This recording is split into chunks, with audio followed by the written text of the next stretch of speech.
Phone அடிக்கல attend பண்ணி விடுத்தல சோம்பேறி பையன். ஹாப்பி ஃப்ரெண்ட்ஷிப் டே தல. ஹாப்பி ஃப்ரெண்ட்ஷிப் டே தல. வீட்டுல எப்படி இருக்காங்க தல? கொண்டாடுறாங்க சௌக்கியமா தல? எல்லாம் நல்லா இருக்காங்க தல. சரி ஓகே தல, நான் இன்னும் 100 பேருக்கு இதே மெசேஜ் ஃபார்வர்ட் பண்ணும் வச்சிருக்கேன் தல. யாரா அவன்? உன் ஃப்ரெண்டா?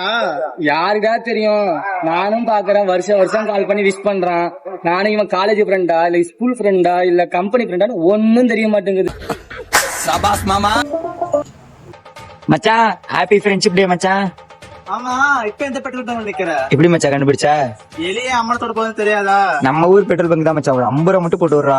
வெச்சி தோல அனுப்புறேன். தெய்வமே தெய்வமே. The next day. மச்சி, அது ஃப்ரெண்ட்ஷிப் டேடா. பண்ணாடா ஃப்ரெண்ட்ஷிப் டே நேரே முடிஞ்சு போச்சுடா. ஓ அப்படியா? சொல்ல வேலை. சரி அட்வான்ஸா வச்சுக்க மச்சி, ஒரு டீம் சொன்னேன். நான் ப்ரோ ஒரு அளவுக்கு தான் ப்ரோ எல்லாம்